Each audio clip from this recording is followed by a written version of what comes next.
Hey Matthews, welcome back. We're going to do 3.5 notes today, and that's solving nonlinear systems. I'm going to break it up into two videos. So you're going to want to have your student journal out today. In the first video, I'm going to do pages 65 and 66. And then in the second video, I'm going to work through a lot of the exercises with you. So here we go. First of all, let's talk about what it means to solve a nonlinear system. So what we have been doing is when we say solve something, here's what that looks like. So what we've been doing so far in the course is if we put a quadratic on here and we say, hey, I want you to solve that. That means you're looking for where it basically hits the x-axis or where it hits the ground is how I usually say it. So these would be the solutions. However, if you have a system, that is a fancy word for saying more than one graph.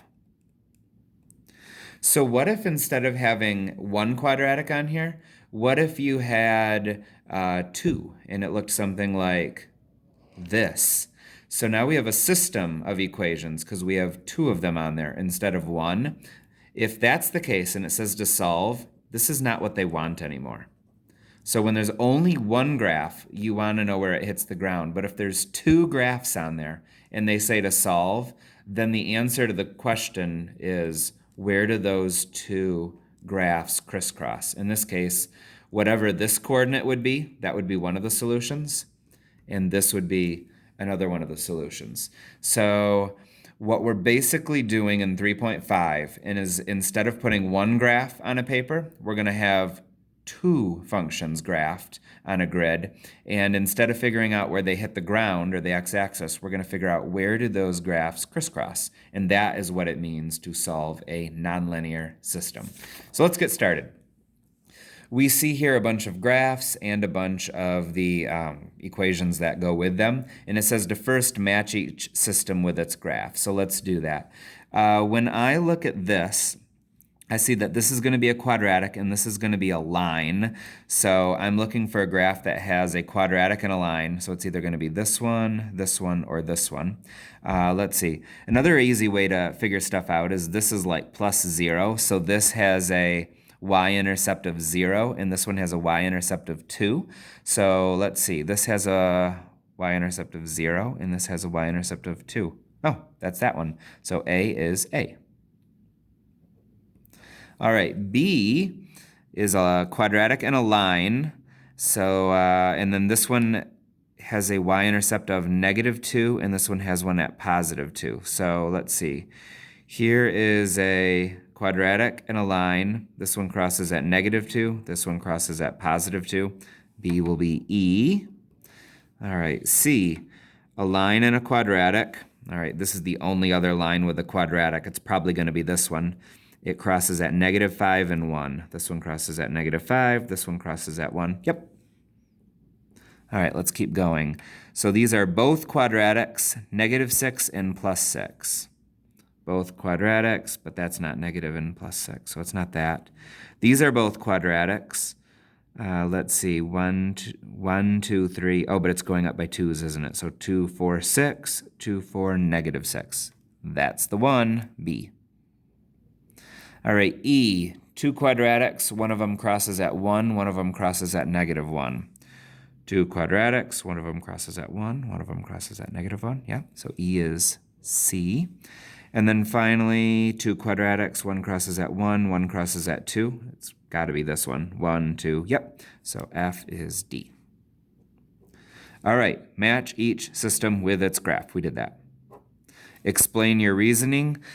We just talked about that, didn't we? What was I looking at? Whether it's a quadratic or a line, that'll help me narrow it down.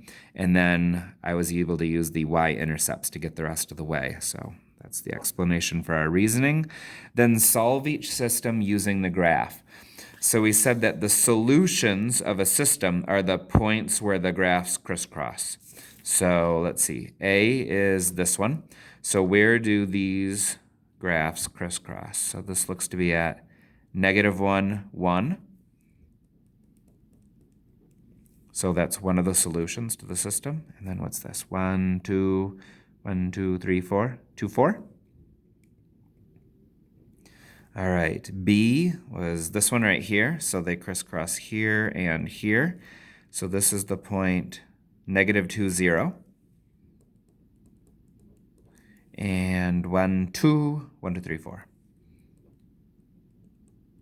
All right, C was F, so if we go down here, it crisscrosses there and there. All right, what do we got here? -1, -2, 1, 2, 3. So -2, 3.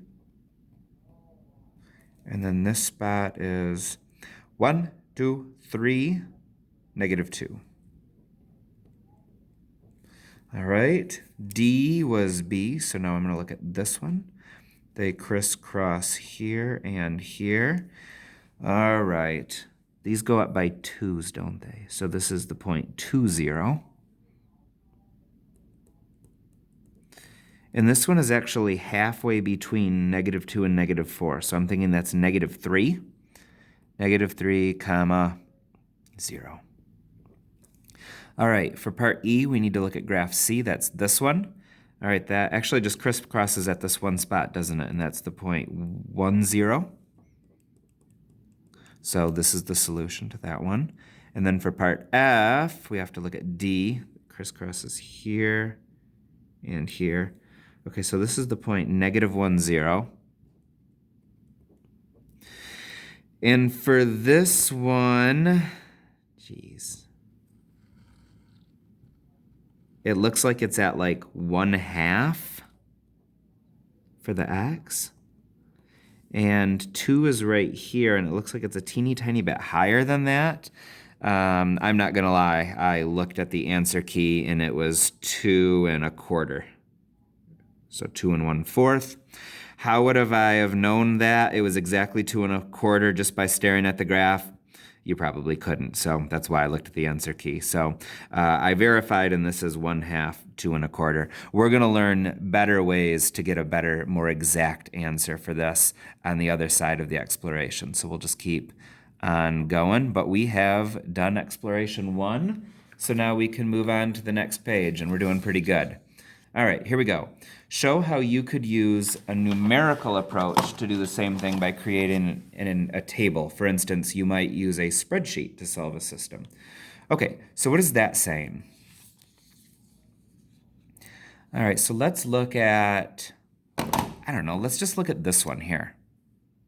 So D, and D went with B. So like, let's say I isolate this one and this one. What if I wanted to figure out where this thing had its solutions, but I didn't want to look at a graph? I wanted to look at a table. What would that look like? So take out your graphing calculator right now. Pause this if you need to. And go into your graphing calculator, and let's put these two equations into your y equals. See how I did that? You're probably going to have to pause to put it in there, but pause it, put those in there, and then come back with me.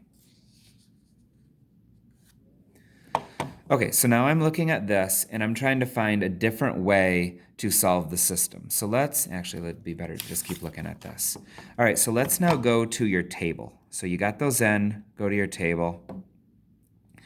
All right, so what do we notice here? We notice that if x is -4, y is 6. The other y is -6, so that's not the same. Now look what happens at -3. They both are at 0. See that? Because those two numbers are the same, the y-coordinates are the same, that's telling me they crisscross at -3, 0, which is exactly what we see right here, isn't it? -3, 0. Let's look for the next time when the y-coordinates are exactly the same. No, no, no, no. Oh, look at that. At 2, the y-coordinates are also the same. So at 2, 0, they also have a solution. Look, that's what we just did right here. So you can see how this is what it looks like to look at a solution with the graph, and this is what it looks like if you were to use a table to find the solution. And that's what this was about. So, show how you could use a numerical approach with a table. There it is. There's your table, and that's how you could do it. Now show how you could use an analytic approach. For instance, you might try solving with substitution or elimination. I'm going to take that same problem and show you how we could solve this one with substitution, okay? So let's take a look at that. Now, do you see how they're both y equals? That means we could set these two things equal to each other because they're both equal to y. So if I want, so I'm basically using substitution here. So let's do that. Y squared plus x minus 6 equals negative x squared minus x plus 6. All right. So I'm going to try to get everything over to this side. So I'll add x squared. I'll add x. And I'll subtract 6. That's going to get all this stuff to cancel out.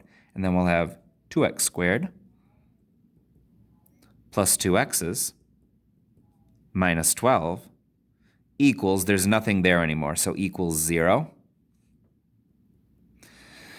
All right, so I want to solve for x. I notice that all of these terms can be divided by 2, so I'm going to divide everything by 2. X squared plus x minus 6 equals 0. And now when I see that, we know that in 3.4 we practice factoring. So I'm going to factor that. I'm looking for two numbers that multiply to negative 6 and add to 1. And if this is confusing to you, then you need to go back to your notes from, actually it's 3.1, isn't it? If this is confusing to you, what we're doing here, you need to go back to your 3.1 videos and check that out. So two numbers that multiply to negative 6, so let's say 6 and 1, 2 and 3.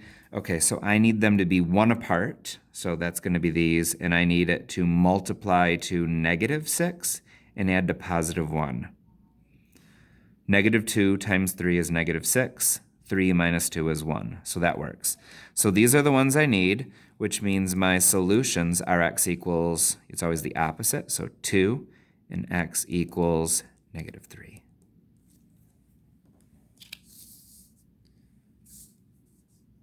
So now, to find the rest of it, 2, negative 3. Oh yeah, that's where it hits the ground, right? So that's where it's at, 0.